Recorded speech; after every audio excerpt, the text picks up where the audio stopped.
Assalomu alaykum. Hurmatli kanalimiz va gruppamiz a'zolari, bugungi mavzumiz, suhbatimizning mavzusi to'rtta tushunchani tahlil qilamiz. Bular taxmin, tibbiy prognoz yoki bashorat, diniy bashorat yoki tasalli va uchinchisi fol. Shularni bir-biridan farqini, ko'p odam bular o'xshash tushunchalar bo'lganligi uchun bir-biri bilan aralashtirib yuboradi. Shuning uchun aniq tushuncha beramiz. Nima, qaysi, qayerda?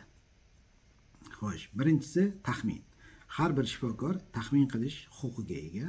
Demak, bemorni dastlab ko'rganda, bemorni shikoyatlarini tinglab, kasalligini tarixini tinglab, hayot tarixini tinglab, funksional tekshirishlar o'tkazdirib, bemorga taxminiy tashxis qo'yadi.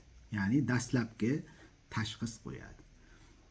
Va o'sha taxmin asosida keyin asosiy tekshiruv rejasini tuzadi.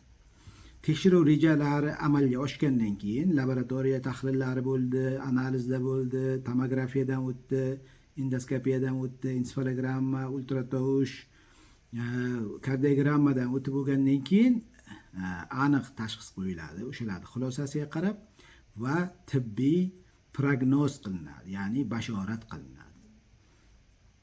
Kasallikning kechishi, davomiyligi, qancha vaqtga tuzalishi, asoratlari, davoni natijasi, nazorat qoidalari hammasi bashorat qilinadi, ya'ni prognoz qilinadi.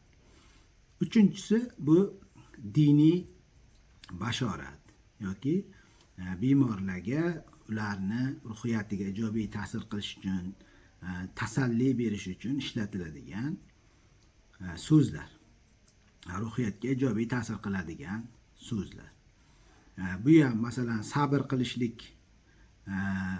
shukr qilishlik, duo qilishlik to'g'risida muqaddas dinimizda kelgan vahiy bilan payg'ambarimiz sollallohu alayhi vasallam amaliyotda ko'rsatganlar va biz ham o'shanga rioya qilamiz. Bu diniy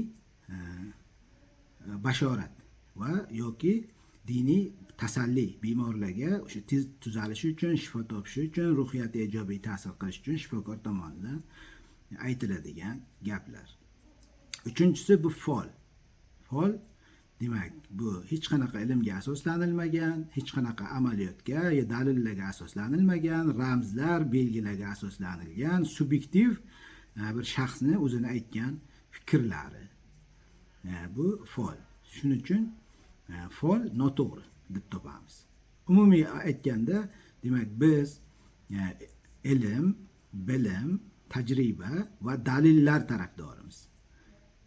Taxmin ham bilimga, tibbiy bilimga asoslangan bo'ladi. Tibbiy prognoz ham tibbiy bilimga asoslangan bo'ladi. Bemorlarga tasalli berish ham diniy bilimga asoslangan bo'ladi. Fol esa bu hech qanaqa bilimga asoslanmagan, dalillarga asoslanmagan bo'lgani uchun olinmaydi. Shuning uchun farqiga borib olishlaringiz uchun mana to'rtta tushunchani qo'limizdan kelgancha tushuntirib berdik. E'tiborlaringiz uchun rahmat.